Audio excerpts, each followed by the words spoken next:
Assalamualaikum warahmatullahi wabarakatuh. Waalaikumsalam warahmatullahi wabarakatuh. Alhamdulillah, salatu wassalamu ala rasulillah wa la hawla wa la quwwata illa billah. Amma ba'd. Sebabna ala fitratil Islam wa kalimati ikhlas wa ala nabi Muhammad sallallahu alaihi wasallam wa ala millati abi nabi Ibrahim hanifan musliman. Yang saya hormati teman-teman, Bapak Ibu guru yang luar biasa. Alhamdulillah, puji syukur kita panjatkan kepada Allah. Hari ini kita masih diberikan begitu banyak nikmat oleh Allah Subhanahu wa taala.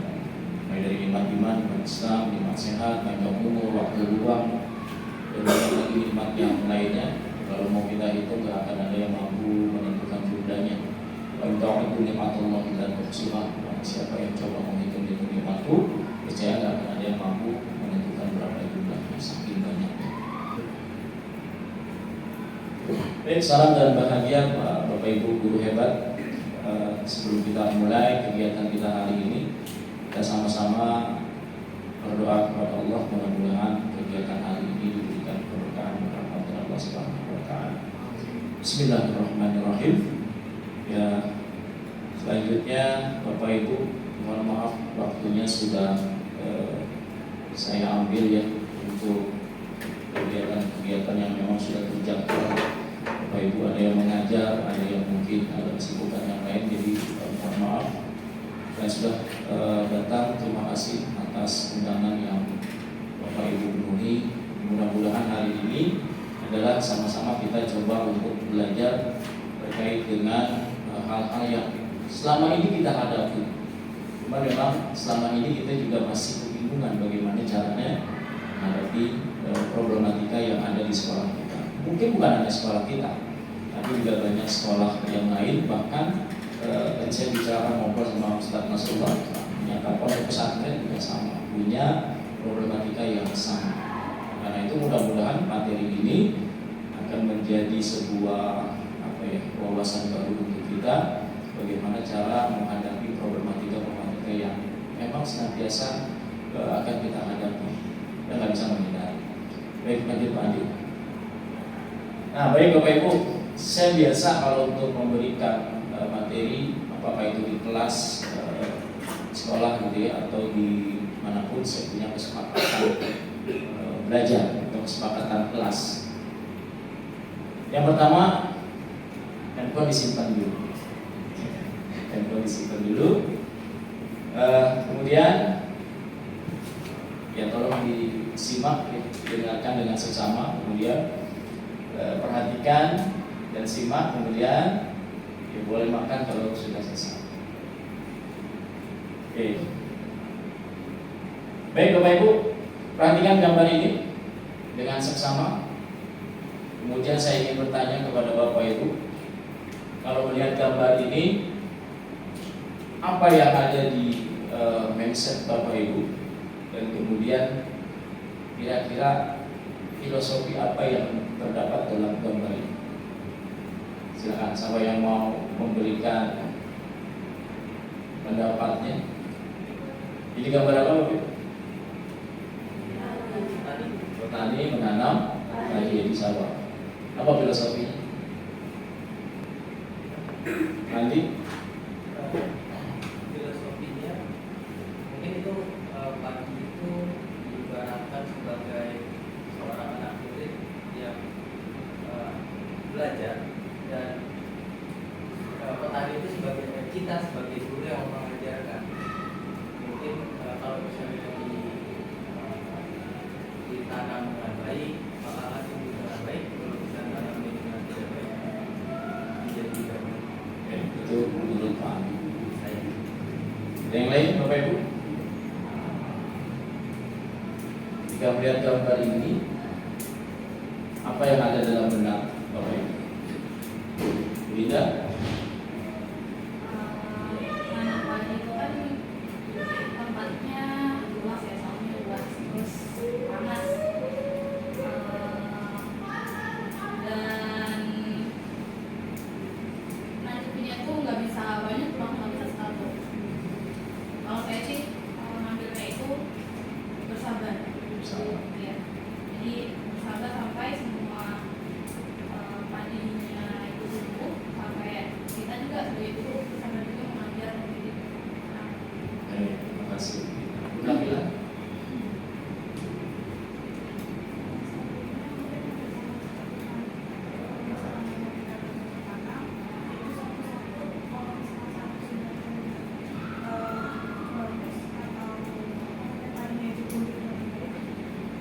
berhasil membuat si anak tersebut menjadi sosok yang Baik, terima kasih. Ustaz. Ustaz. Kesimpulan aja jadi Kita kata berkata. ya kalau tadi sepakat dengan semua yang mengatakan, cuma saya lebih uniknya nih kalau dari makanan itu biasanya dia jalan mundur gitu ya terus jalan mundur dan biasa orang jalan maju deh ini dia mundur jadi kalau saya lihat kita harus punya apa namanya pakai otak kiri yang biar memperkuat dia dalam melihat kondisi setiap kali kita berinteraksi dengan murid-murid kita, pasti ada sesuatu hal yang bisa kita improve gitu agar mereka tuh mau menerima seruan kita gitu. Masya Allah. Ya luar biasa. Tepuk tangan dulu buat semuanya. Baik, dari gambar ini saja tadi Bapak Ibu sudah menggambarkan, bahkan sampai sudah mencoba untuk mensinkronisasikan dengan kondisi sekolah. Padahal kita belum tahu materi apa yang saya akan memberikan, gitu ya. Dan memang luar biasa, gitu ya. Nah dari situ bisa nanti kita coba hubungkan dengan kondisi sekolah kita dan bagaimana cara memberikan pendidikan dan pengajaran kepada anak kita. Ya, lanjut Pak. Jadi, baik Bapak Ibu, betul.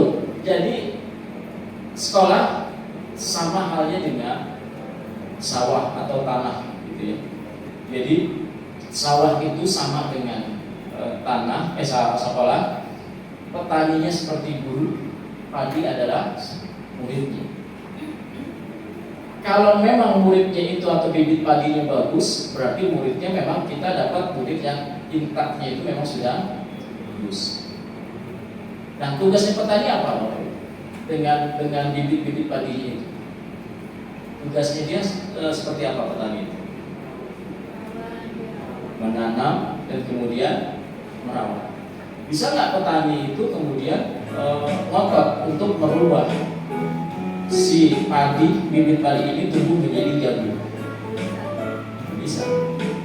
Atau si padi, bibit padi ini tumbuh menjadi kangkung, ubi? Nggak bisa. Yang hanya bisa diusahakan oleh petani adalah dia berupaya untuk merawat si bibit padi ini. Kalau yang memang sudah bibitnya bagus, dia akan menjadi tumbuh lebih bagus lagi. Tapi yang mungkin bibitnya nggak bagus atau inputnya atau input kita, ini kan banyak di kita sekolah ya, beragam kan menurut kita. Beragam menurut kita, ada yang memang bagus, ada yang memang kurang bagus, ada yang memang setengah. Nah tugas kita apa Bu? Sama dengan halnya petani. Tugas kita itu menuntut, bukan menuntut. Sekali lagi, tugas kita menuntut bukan menuntut. Tugas kita sebagai petani merawat ini anak, menuntun ini anak sesuai dengan kodratnya masing-masing. Ya, sesuai dengan kodratnya masing-masing. Jangan dipaksakan, jangan kita menuntut, gak bakal bisa. Nah, jadi filosofinya tadi, kita guru ini, sekolah ini sebagaimana petani dalam menanam padi di sawah atau tanaman apapun. Nah, biar padinya itu bagus, yang bibitnya bagus, karuan dari tapak bagus. Kalau yang memang kurang bagus, paling tidak nanti hasilnya tidak terlalu buruk. Butuh tanah yang seperti apa? Butuh tanah yang seperti apa kira-kira? Tanah yang subur tentunya kan. Tanah yang subur, tanah yang bagus memang buat untuk bibit. Sama halnya dengan sekolah. Kalau kita ingin menjadikan murid-murid kita itu menjadi lulusan yang bagus, yang baik, maka sekolah ini harus menjadi sekolah yang baik untuk anak didik. Maka hari ini kita coba sama-sama belajar dengan materi terkait dengan budaya positif. Budaya artinya apa? Kebiasaan. Budaya artinya apa? Budaya artinya apa?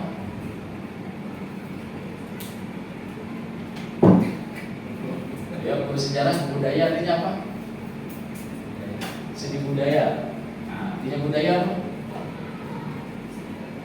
Ada istiadat, kebiasaan, nilai, apa? Nilai, norma yang dilakukan memang secara terus-menerus dan akhirnya menjadi sebuah kebiasaan. Itulah budaya. Nah, kita ingin menghadirkan nilai-nilai positif, norma-norma yang baik, adat istiadat yang baik yang terus-menerus kita lakukan di sekolah ini sehingga menjadi budaya positif yang ada di sekolah. Lanjut. Bagaimana halnya tadi saya sampaikan, petani dengan sawah dan padinya sama halnya dengan kita, guru dengan sekolahnya. Ya, Bapak Ibu. Jadi sekali lagi petani tugasnya apa? Merawat padi doang. Dia nggak nuntut padi itu biar jadi pohon mangga. Ya, dia hanya menuntut. Kamu menuntut kan? Katanya menuntut apa? Menuntut itu ngarahin ya, mengarahkan, bukan diseret. Do ikut gua. Jadi menuntut itu bukan menyeret. Kalau menyeret maksa, nuntut. Tapi kalau nuntut, yuk kamu mau kemana nak? Saya anterin. Oke, berarti nanti kita belajar terkait dengan manusia. Belajar tentang manusia. Ini yang luar biasa. Ya lanjut Pak.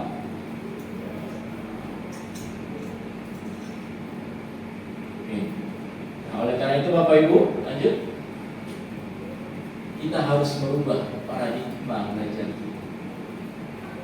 Kita harus merubah paradigma belajar kita. Bagaimana cara? Berarti ada sesuatu yang memang harus dirubah dari hal-hal yang mungkin biasa kita lakukan, gitu ya. Untuk menjadi yang lebih baik lagi, ke arah yang lebih baik, maka kita harus merubah paradigma. Banyak hal yang mungkin akan kita ubah setelah kita benar-benar memahami materi yang akan kita sampaikan. Baik, lanjut. Oke, fokus kita adalah bagaimana menjadikan sekolah kita menjadi sekolah yang menyenangkan. Kenapa mesti sekolah yang menyenangkan? Hanya aja pada diri kita lah. Kenapa sekolah mesti menyenangkan? Pak Ustadz, mungkin Pak Ustadz sekarang udah ngalamin nih, banyak curhatan dari siswanya gitu. Gimana Ustadz? Benar nggak setuju nggak kalau sekolah itu harus menyenangkan? Setuju ya? Kalau menyenangkan berarti siswanya akan bahagia. Kalau sudah bahagia, dia akan menerima pelajaran juga dengan senang. Kalau udah senang menerima pelajaran, nggak ada lagi tuh. Alhamdulillah Bu Bella nggak masuk. Nggak ada lagi tuh bilang, aduh alhamdulillah Bu Nadia nggak masuk. Tapi ketika dia sudah mulai senang, merasa senang, ketika Bu Nadia nggak masuk, ya Bu Nadia nggak masuk, nggak seru nih. Kenapa kita dulu nggak suka matematika? Mungkin bukan karena pelajarannya, bisa jadi karena guru. Baik. Nah, kita coba introspeksi. Kita refleksi, melihat anak-anak kita, refleksi buat diri kita juga dari kita waktu sekolah dulu. Kenapa sih kita nggak suka fisika? Kenapa sih kita nggak suka matematika? Kenapa sih kita nggak suka bahasa Inggris? Bukan karena pelajarannya, tapi karena gurunya. Ustaz Masrur tadi cerita anak baru Rahmat Abdillah itu. Ya Rahmat Abdillah dulu di pesantren dia belajar Quran, tahfiz. Beliau ngomong sama Ustaz Masrur, Ustaz, saya dulu waktu pesantren ngafalin Quran bentar-bentar. Kok mau Ustaz kagak gitu. Akhirnya apa? Dia mulai tertarik lagi kan. Jadi bagaimana kita coba berusaha sekarang menjadikan sekolah kita menjadi sekolah yang menyenangkan. Boleh Pak? Baik, untuk awalan, untuk menjadikan sekolah kita menyenangkan dan kemudian kita coba wujudkan budaya positif di sekolah kita, maka yang harus kita awali pertama adalah disiplin positif. Disiplin apa? Tipe saya kalau jadi narasumber kalau ngajar begini, ini yang ditakutkan sama siswa gitu. Selalu ada pertanyaan-pertanyaannya. Tapi seru biar aktif kan gitu. Siswanya ya disiplin apa? Ini pembiasaan. Lagi. Kalau kita cuma bilang disiplin kamu ya, kita sendiri nggak tahu apa disiplin. Disiplin apa? Taat aturan. Disiplin apa? Taat aturan. Oke. Itulah mindset kita bahwa disiplin adalah kamu harus taat aturan. Oke, benar ya? Ketika seseorang melanggar aturan, maka yang ada di mindset kita adalah kamu salah. Gitu kan mindset kita apa? Paradigma kita. Kamu terlambat lagi. Di jam berapa ini? Lari lapangan. Tujuan kita mendisiplinkan. Tapi apakah itu sebenarnya makna disiplin?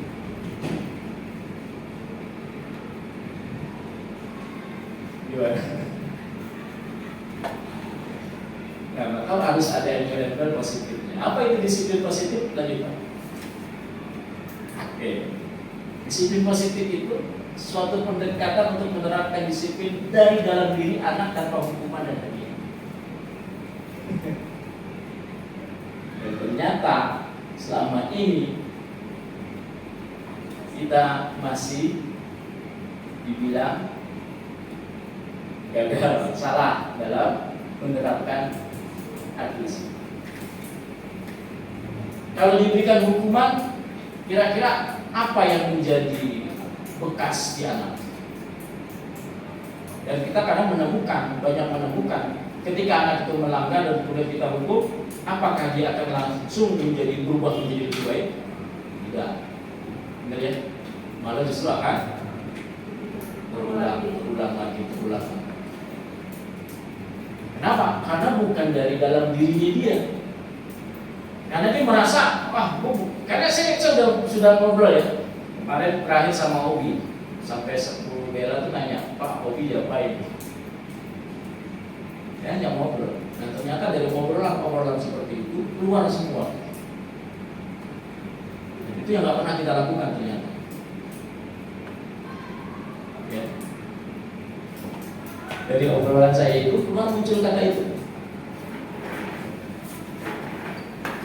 Kenapa? Karena tadi dia nggak sadar bahwa apa yang dilakukan itu memang salah dan nggak ada upaya untuk merubah dirinya untuk menjadi yang lebih baik.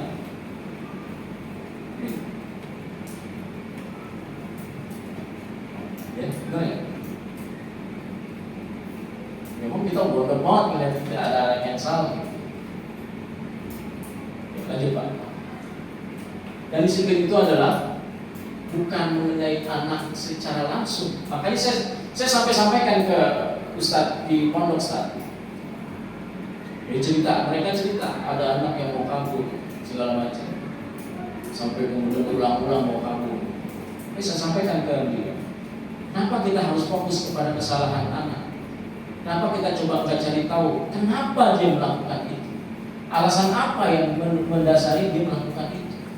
Kenapa kita hanya fokus ini anak salah, ini anak melanggar, tapi kita nggak coba pengen tahu, cari tahu ini anak melanggar kenapa? Jadi kita hanya fokus kepada itu. Sehingga lagi-lagi apa? Pendisiplinan yang kita lakukan dan terapkan kepada anak akhirnya menjadi pendisiplinan yang keliru dan nggak ada kata perubahan pada diri anak. Terus diulang. Sepakat? Sepakat ya? Nah, oke, kenapa saya undang Bapak Ibu, kepala sekolah, wali kelas dan BP dan piket. Karena Bapak Ibu lah yang selalu berhadapan dengan itu. Ya. Jadi Pak, dan pendekatan disiplin positif menitik beratkan pendekatan yang positif tanpa kekerasan, memotivasi, merefleksi kesalahan, menghargai, membangun logika dan bersifat jangka panjang. Inilah disebut dengan disiplin positif.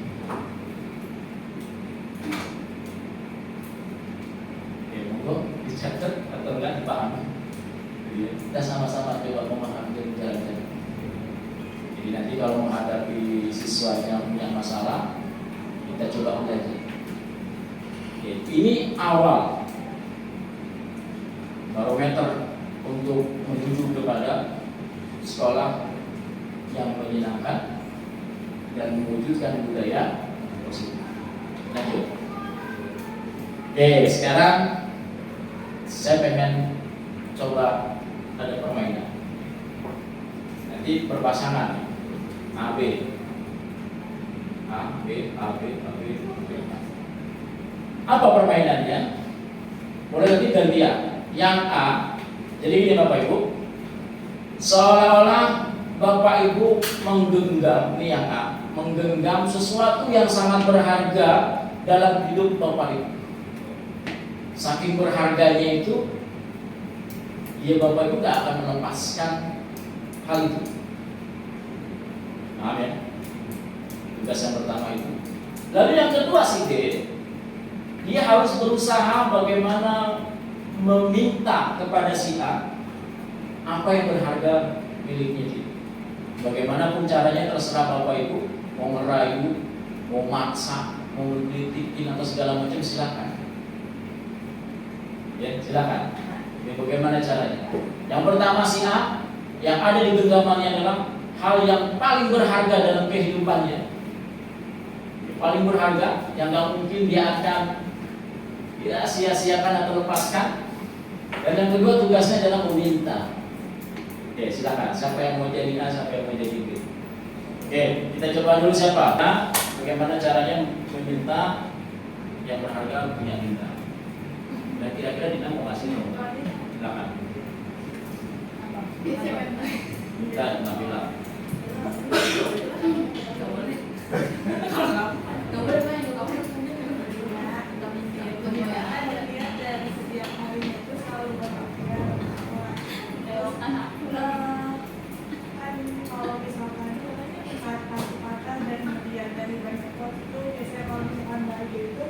Bisa dilibatkan dalam karena mungkin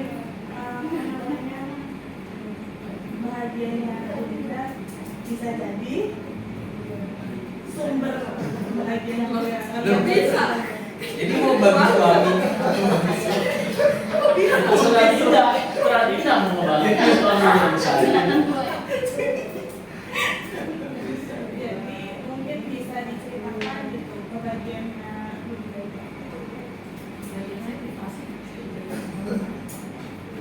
Mungkin dari privasinya dia bisa jadi pembelajaran dengan saya, dan bisa jadi pembelajaran tersebut yang tadi berbicara bisa jadi bisa memberikan efek baik buat saya. Saya bahagianya receh kok. Jadi kayaknya nggak perlu dikasih tahu juga. Mungkin orang udah melakukan ya. Tapi sepertinya memang ada satu hal yang tidak alami sampai setiap hari itu timbul aura yang memang positif. Enggak juga. Saya juga pernah sedih kok. Nggak Tapi banget. tidak pernah terlihat. Ya kan kita pura-pura. Oke, itu. Oke, Bapak Ibu. Ini memang agak sulit ya. Oke, coba. Oke, terus. Nah, dari percobaan tadi, permainan ini, apakah Anda atau B membuka kepala tangan Anda? Tidak kan tadi ya? Kenapa? Sama alasannya belum kuat. Tapi ada peluang untuk memberikan sesuatu. Ya. Memberikan sesuatu. Tadi bahagianya. Ya, kan apa aja bisa sesuatu yang berharga itu bisa jadi misalnya kita punya berlian atau mungkin kita punya ya hal yang berharga dalam hidup kita lah, bisa iman, bisa apa kan gitu ya.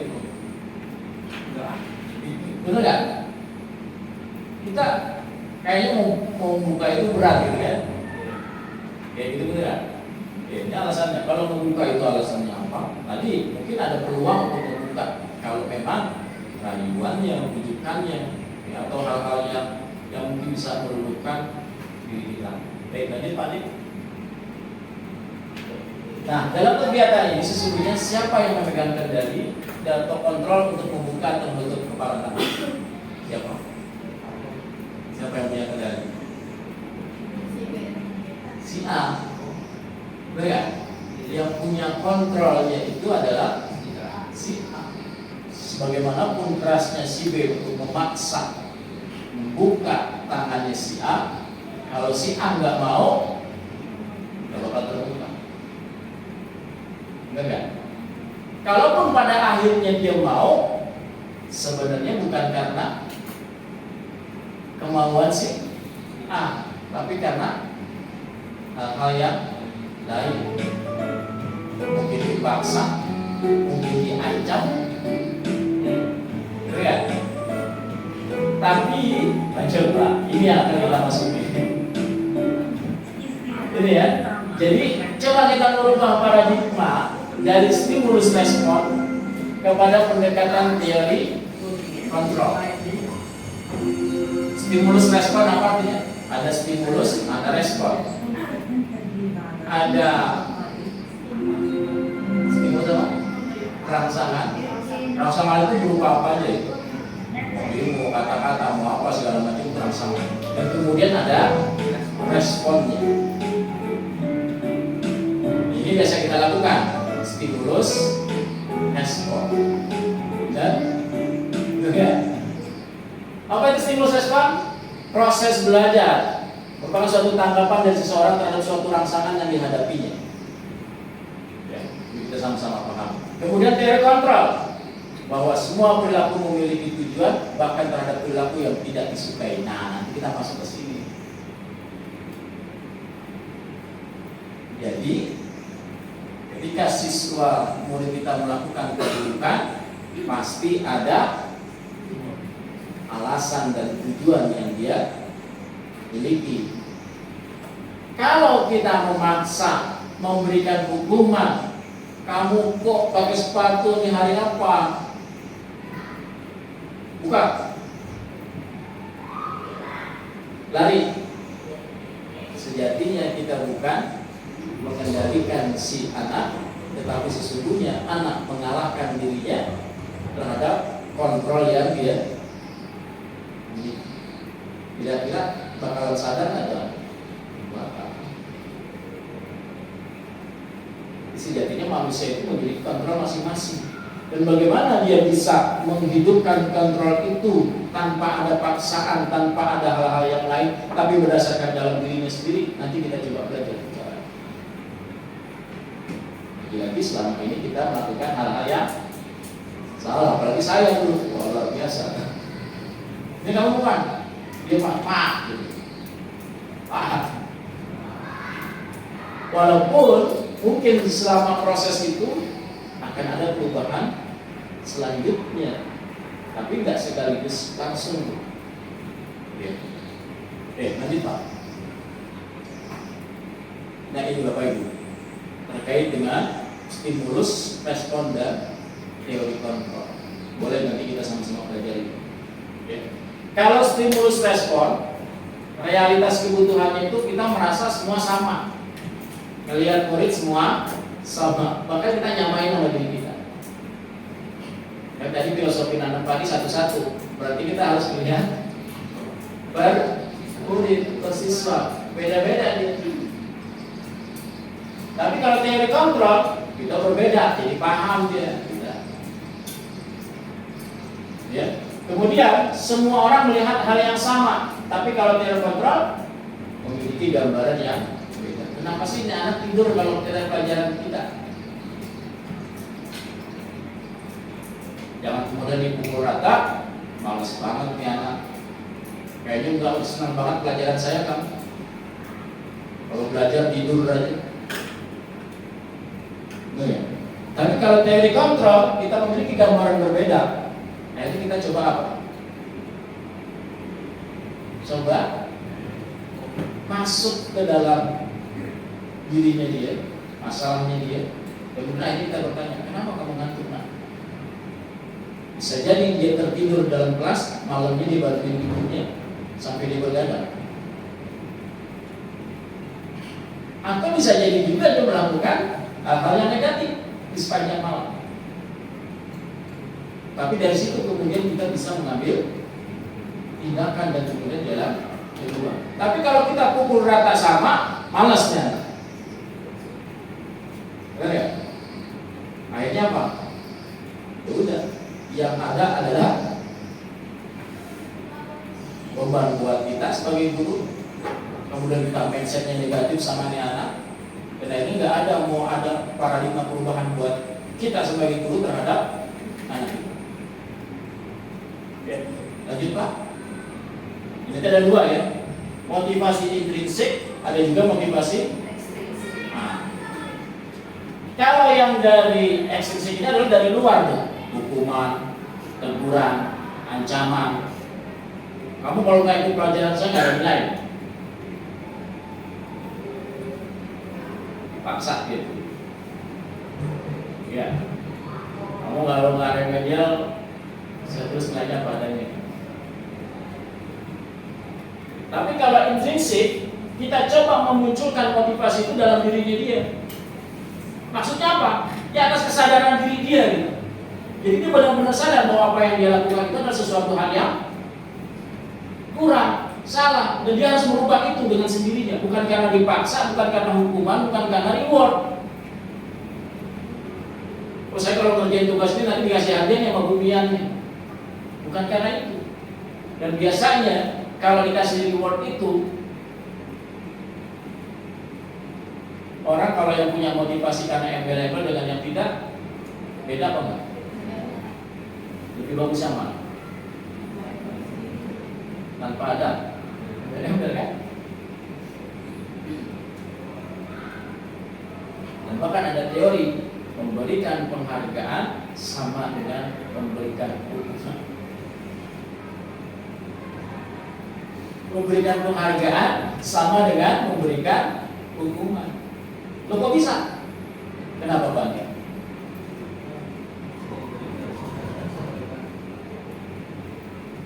Membuat sadar itu tidak akan Apa itu? Memberikan penghargaan sama dengan memberikan hukuman. Ada teori gitu. Benar nggak kira-kira? Bisa jadi. Karena tadi motivasinya bukan dari dalam diri, sehingga apa akhirnya dia tidak fokus, dia lengah dengan hal-hal yang penting yang seharusnya dia harus kerjakan. Dan kayak kita meninabobokan mereka, harusnya ada sesuatu yang mereka dia kerjakan dengan benar-benar, karena dengan adanya reward dan hukuman itu dia tidak fokus. Maka lagi-lagi semua itu adalah berdasarkan kontrol diri. Lanjut Pak. Jadi ada yang kalau diberi nasihat sebentar aja dia langsung sadar, ada nggak? Tapi ada juga udah dikasih nasihat pelan-pelan masih aja tidak benar. Tapi ada juga yang diberikan hukuman dia baru sadar. Maka tergantung semua dari kontrol diri masing-masing. Karena kita yang punya kontrol. Ada yang dikasih penghargaan dia jadi sadar. Ada yang dikasih penghargaan, saya kasih penghargaan Pak Andi karena prestasinya. Pak Ustadz Nasrullah pada nggak punya prestasi dan nggak diberikan penghargaan, ngiri dia. Wah, dia mulu, biarin aja. Cuma begini aja biarin cukup. Nggak ada motivasi untuk mengejar Pak Andi. Kesenjangan sosial. Benar nggak? Banyak nggak? Tapi ada juga yang kontrol dirinya ketika ada teman yang dikasih motivasi dengan reward, aku harus ngejar itu juga tuh. Ada juga nggak? Ada. Lagi-lagi tergantung kontrol diri masing-masing. Oke, jadi kita apa nih? Belajar dulu. Udah dapat titik temu belum? Jadi kita lagi ngadepin manusia kan ya? Benar ya? Kita ngadepin manusia, maka harus memanusiakan manusia. Lanjut Pak. Oke, lanjut Pak. Oke Bapak Ibu. Oke, ini sering kita hadapi ya. Ya Bapak Ibu, udah dia apa lagi? Ya, tawuran, judi, merokok, dan segala macam ini sering kita hadapi. Kalau melihat gambarannya ini gimana Pak? Untuk apa ya? Lihat anak kita ya. Ini yang sering kita hadapi. Cuma lagi-lagi tadi, kalau kita hanya fokus kepada ini anak salah, ini anak melakukan keburukan, ini anak melakukan hal-hal yang negatif, ya udah, mindset kita udah begitu aja itu kepada anak-anak itu. Tapi sejatinya Bapak Ibu tadi yang saya sampaikan, bahwa setiap yang dilakukan oleh seseorang, bahkan diri kita dan anak-anak kita, sekalipun itu perbuatan yang negatif, pasti ada alasan dan tujuan. Yang biasanya alasan dan tujuan itu, nanti kita tanya sama dia benar nggak? Lanjut Pak. Adalah karena ini Bapak Ibu. Karena 5 kebutuhan dasarnya sebagai manusia itu tidak terpenuhi.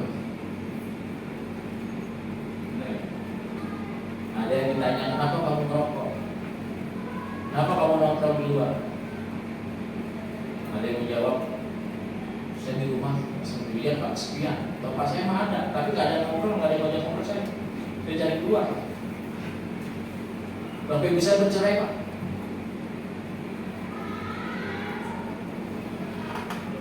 Ada 5 kebutuhan dasar yang gak dia dapat. Apakah ini kita pernah cari tahu? Kadang kita nggak mau tahu, yang kita tahu dulu salah. Kamu salah, kamu yang bikin aturan, kamu melanggar aturan sekolah, betul nggak? Betul. Yang ada adalah hukuman dan konsekuensi. Karena kamu melanggar aturan sekolah dan terlambat, konsekuensinya adalah ini. Kalau hukuman itu apa? Bentuknya itu semau kita, nggak ada kesepakatan tuh. Datang terlambat, lari lapangan. Walaupun nggak ada korelasinya dengan datang terlambat dan lari lapangan 10 kali misalnya. Betul ya? Kalau konsekuensi kan memang sudah kesepakatan, kamu kalau melanggar ini ya dapat ini.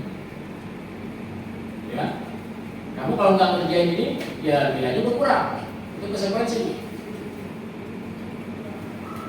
Ini Bapak Ibu, bertahan hidup, survival. Makan, minum, menikah, itu bertahan hidup, bertahan hidup. Jadi jangan nggak menikah, ya.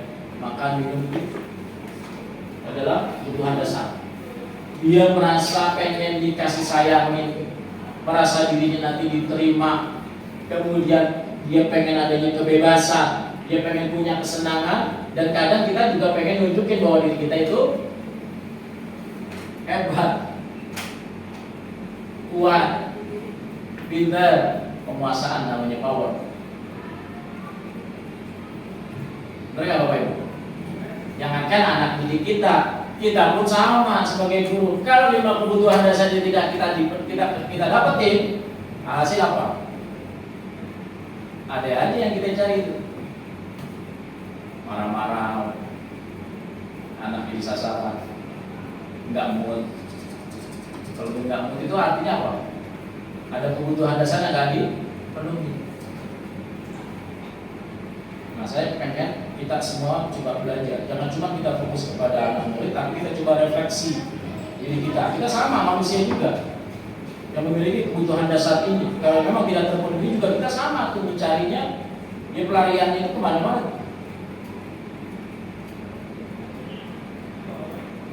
Benar kan? Ada yang gesekan, ada yang anak-anak yang bikin geng-gengan. Kalau diri kita sama seperti itu, lalu kita bagaimana menghadapi anak kita? Nah, yang harus kita cari tahu adalah 5 kebutuhan apa yang tidak dipenuhi sama. Oke, Bapak Ibu. Jadi inilah manusia, dia punya kebutuhan dasar, harus dipenuhi. Lanjut Pak. Ada pertanyaan? Ibu Ambar, guru wali kelas 2A di SD Pelita Hati, sedang bingung menghadapi ulah salah satu muridnya di kelas, Doni namanya. Beberapa anak di kelas 2A telah datang padanya dan mengeluhkan Doni yang seringkali meminta bekal makan siang anak-anak atau teman-temannya dengan paksa. Jika Anda menghadapi situasi seperti itu, apa yang Anda lakukan? Menurut Anda kira-kira apa alasan Doni melakukan itu? Nadia, apa kira-kira? Dari kasus itu. Baca.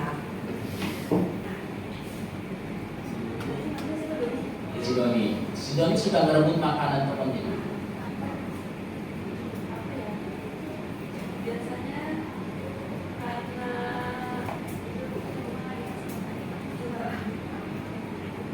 Apa yang Anda lakukan? Dan menurut Anda kira-kira alasan Doni kenapa melakukan? apa yang kita lakukan? Iya, kan Anda gurunya. Ada laporan, si Doni ngerebut makanan anak-anak lu, teman-teman lu nih, ambil tiap hari tuh. Apa yang Anda lakukan sebagai wali kelasnya atau gurunya yang mendapat laporan itu? Ngobrol sih, saya kan dorinya juga saya ngobrol dulu kenapa kamu ngerebut kayak gitu. Padahal dengan cara baik juga bisa gitu. Terus kalau misalnya memang masalahnya daripada si Doni yang suka merebut-rebut itu, susah jelasinnya. Makanya ya intinya kalau misalnya teman-teman itu kalau misalnya punya apapun itu harus berbagi gitu. Tapi dengan cara yang baik, bukan cara yang merebut gitu. Iya, ini kasusnya ya Bapak Ibu nih. Kan itu wali kelasnya ya. Bapak Ibu wali kelas, Bapak Ibu guru piket, Bapak Ibu guru BK. Tidak ada kasus, apa yang harus kita hadapi? Contoh kecil nih.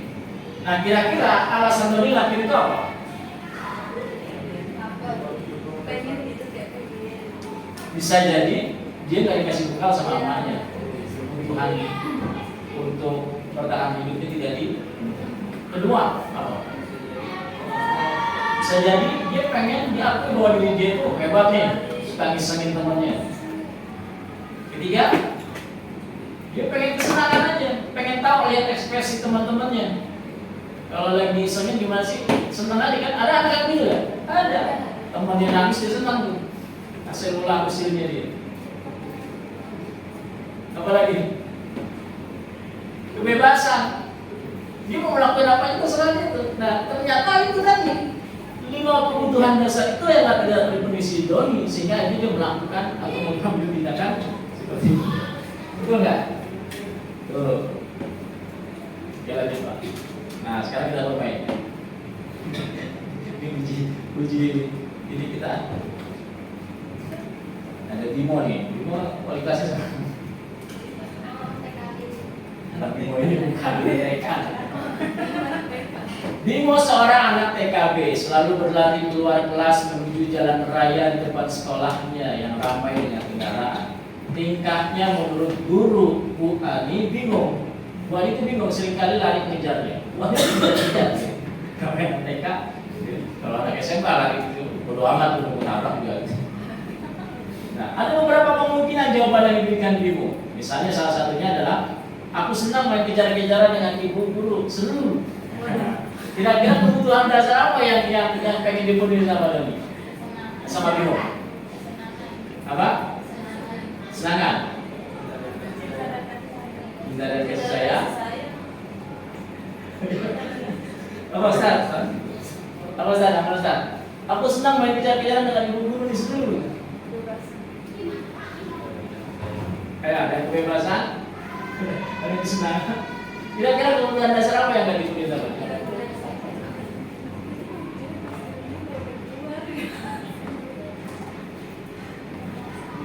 Adik, ya senang. Dia senang. Saya senang main kejar-kejaran sama buku.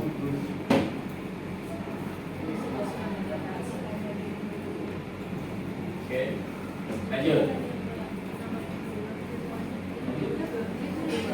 Lagi Dinda. Dinda seorang anak kelas 3 SD. Begitu tiba di rumah sepulang dari sekolah menangis dan ngadu pada ibunya bahwa dia benci pada Ibu Rani guru. Menurut Anda kebutuhan apa yang bisa dipenuhi oleh Dinda jika jawabannya ibu guru bilang aku nggak boleh bersenandung sewaktu ngerjain tugas, katanya kelas harus tenang, nggak ada boleh ada suara, nggak kan nggak jadi seru, nggak seru jadinya gitu. Kebebasan? Benar? Kenapa Ustaz?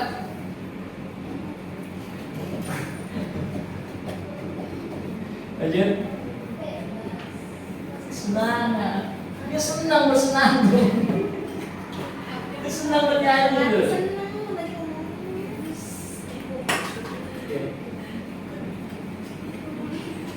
Lanjut. Nah, ada lagi nih. Tahun ini Dimas genap berusia 17 tahun. Senang sekali ketika ayahnya mulai mengajarkan cara nyetir mobil. Setiap akhir pekan ia berlatih nyetir. Ia terlihat senang sekali berlatih sampai akhirnya bisa nyetir mobil dengan baik dan lancar. Ketika ibunya tanya pada Dimas, apa yang membuat dia ini bisa nyetir mobil? Ketika jawaban Dimas adalah seperti ini, apa kebutuhan yang ingin dia penuhi? Biar bisa jalan-jalan naik mobil sama teman-temanku.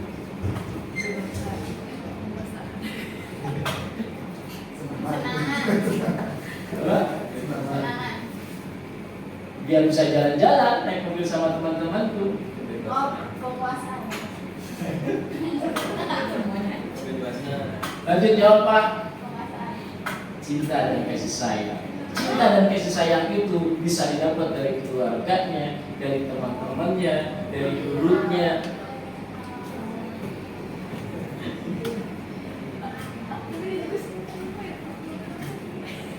Oke, itu ya Bapak Ibu. Lanjut.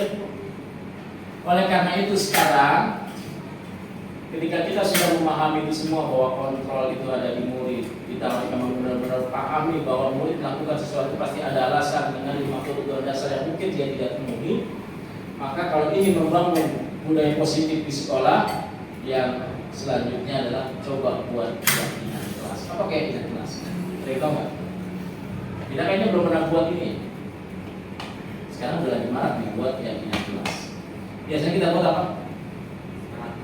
Peraturan kelas atau kesepakatan kelas. Lanjut Pak.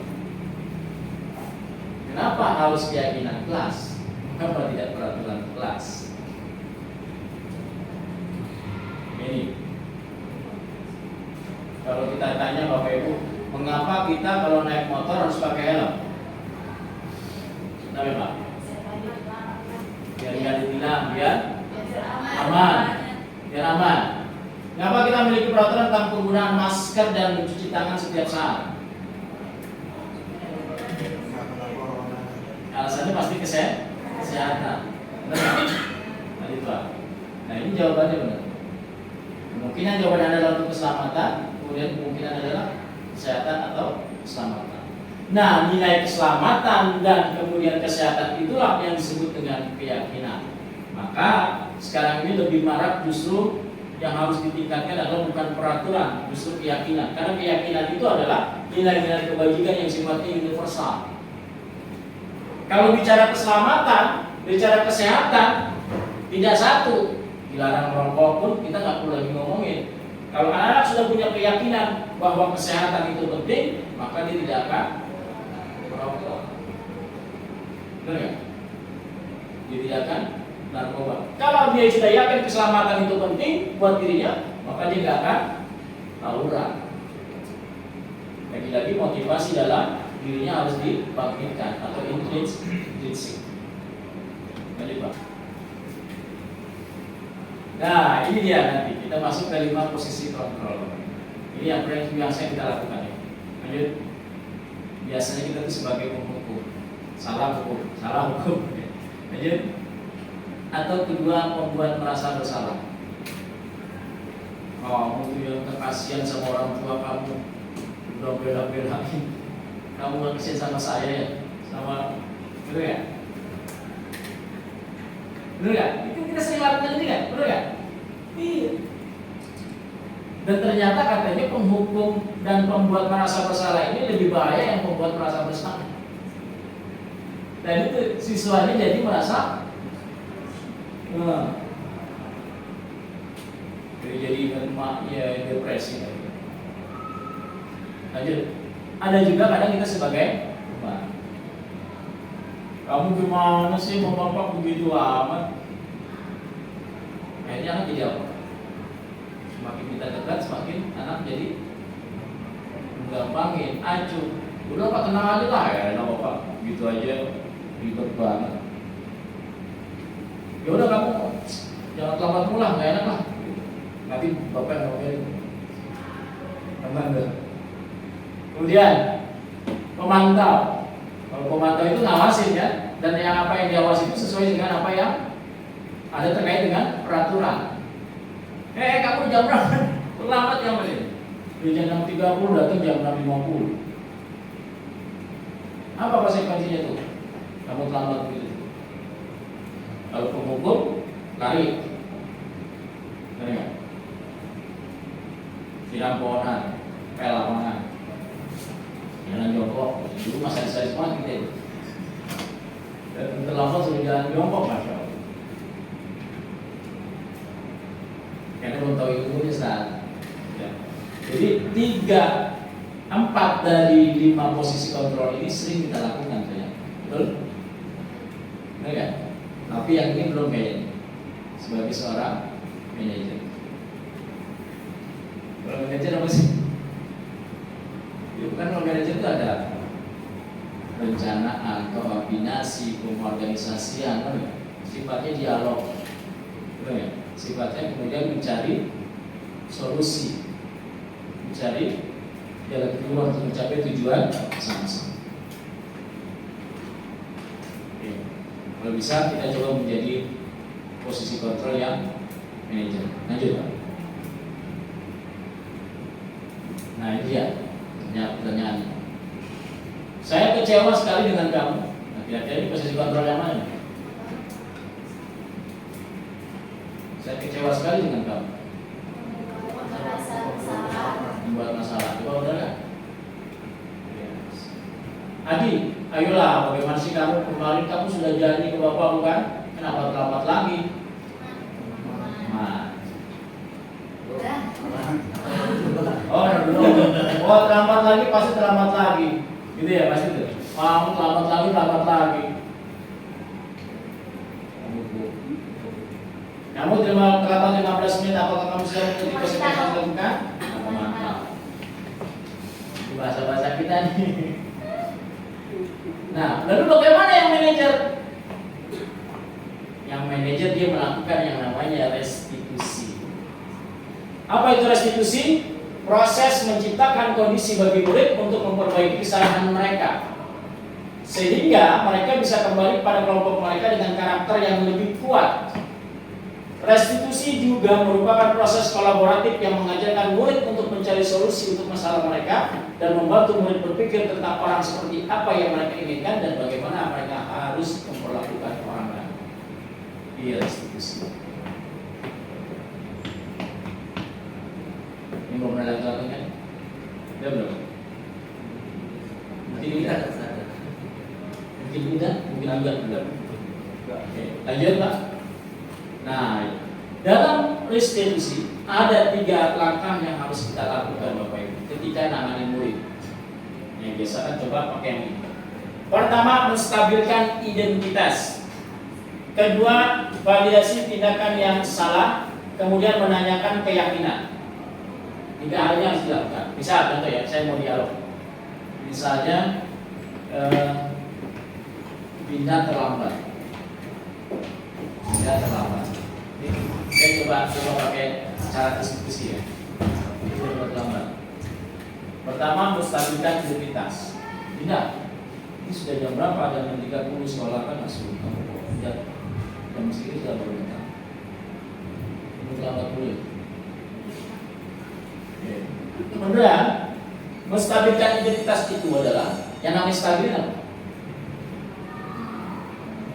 Kalau listrik biar enggak apa namanya, ada alatnya namanya stabilizer. Biar apa namanya? Biar listriknya stabil, enggak ada pedih, enggak apa segala macam. Nah, identitas dia memang dia salah. Cuman biar tidak goyang, biar tidak apa, maka harus ada kalimat yang menstabilkan identitas dia. Ya apa-apa, Sebenarnya semua orang pasti pernah melakukan itu. Saya juga sama, sering terlambat. Ini yang saya lakukan sama Raji. Saya juga sering terlambat. Kamu tahu sendiri kan kamu lihat sendiri bahwa saya terlambat. Benar kan? Ketika sudah mulai sampai situ, kira-kira ada tekanan nggak? Enggak kan? Semua pasti punya masa lalu yang buruk. Semua orang pernah melakukan kesalahan. Itu manusiawi, wajar. Yang namanya kesiangan juga wajar. Kenapa menstabilkan identitas? Beda dengan lomba mulu. Alasan kamu apa sih? Siaman Pak, siaman mulu Pak. Udah lihat? Udah beda tuh. Itu yang pertama. Ketika ini berhasil, menstabilkan identitas bisa dari bahasa setiap orang pasti pernah melakukan kesalahan. Kamu bukan satu-satunya yang pernah melakukan ini. Lalu yang kedua adalah validasi tindakan yang salah. Bisa kamu tanyakan, kamu tentunya punya alasan. Baru kita tanya alasan. Kalau saya boleh tahu, seringnya kamu terlambat, alasan kamu apa sih? Kenapa alasannya? Kamu terlambat. Yang antar ke siang. Terus hal lain. Macet. Jika itu sudah dicerita, alasan-alasan yang dia lakukan itu kesiangan kah, macet kah, grabnya inilah segala macam. Baru kemudian menanyakan keyakinan.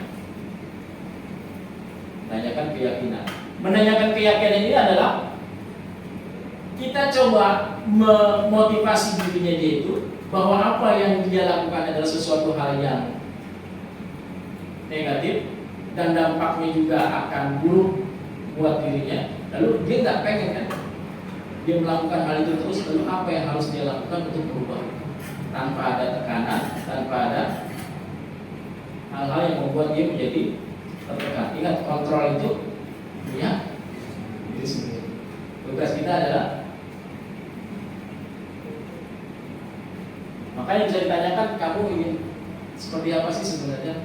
Kalau saya marah Ji, saya memang sering terlambat. Cuma jujur, saya punya alasan yang kuat untuk saya terlambat. Cuma walaupun itu, saya tetap malu. Dan saya tidak mau sering terlambat. Dan saya yakin juga kamu sama seperti itu. Dan kamu tahu kan orang yang sering terlambat itu ininya apa namanya dampaknya? Dia tinggal disiplin ini. Dia cerita ngomong sendiri, dia tinggal disiplin Pak. Terus dampak orang yang nggak pernah disiplin apa sih? Ya banyak lah Pak. Nanti ini yang buruknya. Oke, kalau kamu tahu kayak gitu, terus apa yang nanti kamu akan lakukan? Ya saya coba nggak terlambat ya Pak. Lalu gambaran kamu buat orang-orang yang sering nggak terlambat itu atau datang tepat waktu itu seperti apa sih? Dia orang yang bertanggung jawab Pak. Dia ngomong sendiri. Betul sih. Saya juga sama. Saya nggak mau menjadi orang yang terus-terusan datang terlambat. Walaupun saya punya alasan kuat saya sudah banyak berdialog dengan kepala sekolah dan minta maaf sama guru-guru. Cuma saya tetap malu sih. Saya nggak mau ulang itu lagi. Artinya apa sih? Kita pengen apa yang kita lakukan ini harus ada titik di mana kita harus berubah. Jadi kayak ngobrol sama anak bapak. Nah, dia punya azam, punya tekad untuk merubah dirinya dengan secara sadar, tanpa ada paksaan. Ini yang disebut dengan restitusi. Nanti dicoba ya Bapak Ibu ya. Dicoba bagaimana caranya. Pertama, menstabilkan identitas. Artinya menggiring ini anak bahwa yang dia lakukan itu bukan dia doang yang pernah lakukan itu. Biar dia merasa dijudge, gak merasa divonis, gak merasa ditekan, gak merasa dihinakan, gak merasa disalah-salahin. Tapi apa yang dia lakukan itu memang benar-benar sebuah hal yang manusiawi, sehingga dirinya itu tidak merasa terbebankan. Kemudian memvalidasi tindakan yang salah. Tentunya ada alasan yang dia lakukan. Biar dia cerita. Dan seringkali kita menangani kasus itu, dia Nadia Paramat itu, akhirnya dia cerita. Lagi-lagi memang kasusnya adalah 5 kebutuhan dasar yang tidak dipenuhi. Dan awalnya berasal dari orang tua dan lingkungan. Nah, coba. Dan ini Bapak Ibu, pelajaran langsung dari Allah bagaimana cara kita mendidik manusia. Ada dalam surat Ad-Duha. Sebagaimana Allah mengajarkan kepada kita lewat Nabi. Wadduha wal laili idza saja. Wadduha ini waktu duha. Kalau Ustaz Adi Hidayat menggambarkan waktu duha itu adalah waktu yang seperti apa Bapak Ibu? Cerah, segar. Sama dengan kondisi manusia sedang dalam kondisi yang menyenangkan, dalam kondisi yang senang, moodnya lagi bagus. Jadi seolah-olah Allah ingin menggambarkan bahwa manusia itu ada 2 kondisi yang selalu akan dialami oleh manusia. Wal laili idza saja, dan demi malam apabila telah sunyi, yang namanya malam gelap, sunyi. Ini apa? Gambarannya. Tidak enak, suram, takut, was-was. Ini gambaran yang kedua buat manusia. Ya. Kemudian wa ma wadda'aka rabbuka wa ma qala. Tuhanmu tidak meninggalkanmu dan tidak pula membencimu. Coba pahami Bapak. Tuhanmu tidak meninggalkanmu dan tidak pula membencimu. Asbabun nuzulnya ketika Nabi Muhammad berhenti wahyu, ya Ustaz ya. Berhenti wahyu, lama banget Allah nggak memberikan wahyu, sedih Nabi Muhammad. Seolah-olah dia ditinggalkan sama Allah. Ditambah dengan banyaknya kafir Quraisy, orang-orang Quraisy itu yang membuli Nabi Muhammad. Syukurin lo, ditinggalin sama Tuhan lo. Sama siapa lo sekarang? Bahasa kasarnya juga. Setelah itu baru turun ayat surat ini. Kata Allah, ma wadda'aka rabbuka wa ma qala. Jadi intinya murid kita pasti akan mengalami masa-masa senang dan masa-masa sulit. 5 kebutuhan dasar itu yang tidak dipenuhi, maka tugas kita tidak meninggalkannya dan tidak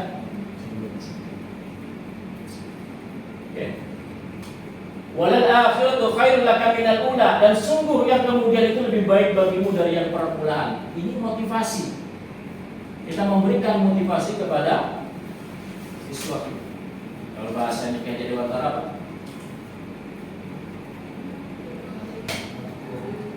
Nah, jadi ada. Kemudian wala sawfa yu'tika rabbuka fatarda, dan sungguh kelak Tuhanmu pasti memberi karunia-Nya sehingga kau menjadi puas. Sama motivasi. Dan ini alam yajidka yatiman fa'awa, bukanlah dia mendapatmu sebagai seorang yatim lalu dia melindungimu. Jadi tugas yang dulu adalah ini yang menginspirasi saya waktu saya SMA kelas 1. Motivasi pengen ngajar jadi guru. Ketika baca tafsir ini luar biasa. Dan dia mendapati itu sebagai orang yang bingung, yang gak ngerti apa-apa, yang gak paham pelajaran kita. Maka Allah memberikan petunjuk, bimbingan. Bukan justru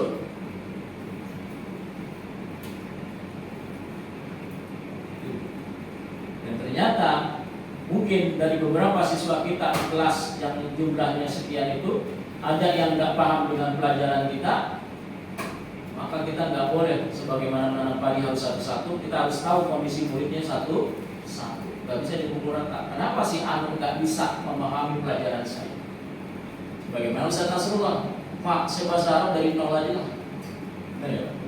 Padahal udah kelas 11. Nggak boleh kita maksain kurikulum yang harus kita kejar. Kamu kelas 11 nggak boleh dari dasar lagi, harus sebabnya udah ini. Bisa. Kayak gitu. Lalu kemudian ketika dia kekurangan, dia akan memberikan, Allah akan memberikan cukup. dipahami Bapak Ibu, surat At-Taha luar biasa. Kira-kira saya menjadi guru. Maka terhadap anak yatim jangan kau berlaku sewenang-wenang, dan terhadap orang yang meminta-minta jangan engkau menghargai, semacam restitusi. Ya. Kemudian terhadap dia nikmat Tuhanmu hendaklah kau nyatakan dengan bersyukur.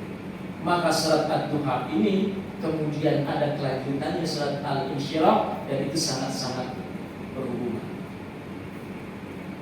Alam nashrah laka sadrak, bukankah dadamu sudah aku lapangkan ya Muhammad? Lapang dada artinya apa? Lapang dada artinya apa? Sabar, ikhlas, berani, jadi jujur, tawadhu, segala macam. Dan itu yang diminta oleh Nabi Musa alaihissalam ketika diperintahkan oleh Allah untuk menghadapi Fir'aun yang begitu sangat kejam, yang punya pasukan luar biasa sadis.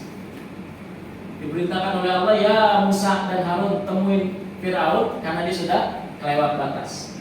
Ayo. Surat Toha. Ibu, bapak disuruh nasihatin Presiden Jokowi. Datang nasihatin. Kira-kira gimana Pak? Ini masalah kecil, masalah gede. Apalagi Firaun, ya, nggak boleh ada yang nentang dia. Selesai dah. Nabi Musa juga sempat protes.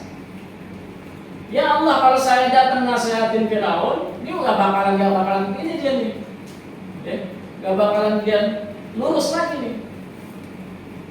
Apa yang diminta Musa? Bukan yang minta pasukan Musa. Ya Allah, berikan saya pasukan yang sekuat pasukan Firaun, enggak. Ya Allah, berikan saya kekuatan yang nggak bisa dihukum sama Firaun, enggak. Apa yang diminta? Rabbi shrah li sadri. Ya Allah, lapangkan dada saya. Wa yassir li amri. Maka kalau lapang dada, selesai semua urusan. Kalau Nabi Muhammad langsung dikasih, Nabi Musa minta. Bedanya itu doang. Cuma sama-sama lapang. Lihat, kalau lapang dada sempit, ngerjain ujian kalau dada sempit, hal yang mudah aja kita jadi sulit. Contoh, ngerjain ujian, udah ada anak yang keluar duluan. Kira-kira yang lain gimana? Panik, dadanya sempit, ngos-ngosan, deg-degan, itu dada sempit tuh cirinya. Ngos-ngosan, deg-degan, panik, keringetan, artinya otaknya juga enggak merespon dengan baik. Soal yang mudah seharusnya dijawab sama dia enggak dijawab, enggak kelihatan, bahkan kayak sulit. Ketika dia selesai, dikaji lagi sama dia, ini gampang banget. Karena dadanya dan nashrah laka sadrak wa wada'na anka wizrak alladzi anqadha dhahrak. Maka beban-beban yang ada di pundak kita digambarkan dalam surat Al-Insyirah. Kalau bebannya sudah ada di sini itu kayaknya berat banget. Jadi masalah yang berat apapun, kalau kita lapang dada, ikhlas, tawadhu, legowo, gitu ya, selesai hilang permasalahan. Maka kuncinya apa? Inna ma'al usri yusra. 2 kali inna ma'al usri yusra. Sesungguhnya ada dalam kesulitan itu pasti ada mudah.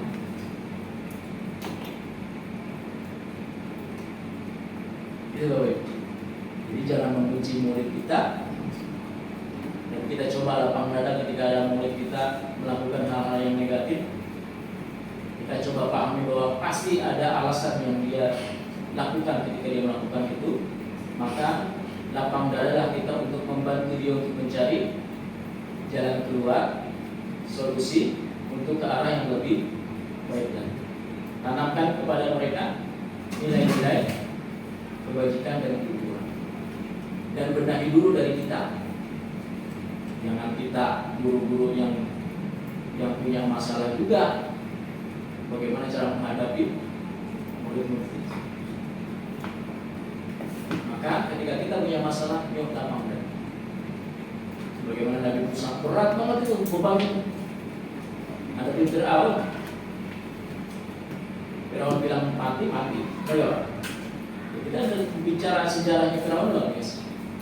Tapi yang diminta Rabbi shrah li sadri wa yassir li amri. Jika lapang dada, wa yassir li amri. Selesai masalah semua. bahkan lisan yang keluh, lidah yang kaku, ketika lapang dada lancar. Bawaannya berat kalau pengen minta maaf, bawaannya berat kalau pengen kita ngakuin kesalahan kita. Karena tadi lapang dadanya kita nggak ada. Tapi kalau lapang dada,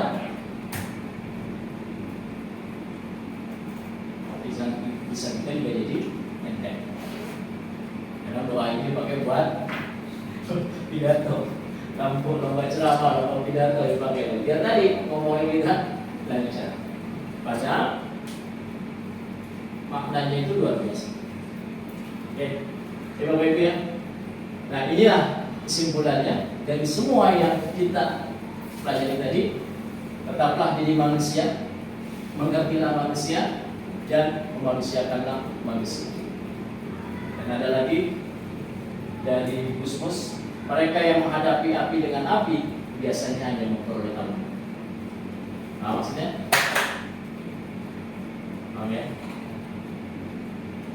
menghadapi keburukan dengan keburukan, dengan kekerasan yang dapat hanya hampa, hanya Tuhan.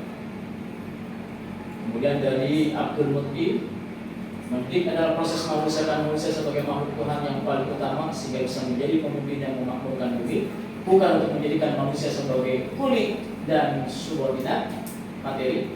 Mendidik adalah memberi inspirasi dan keadaan yang sejati, bukan menjejali dengan berbagai teori yang miskinkan.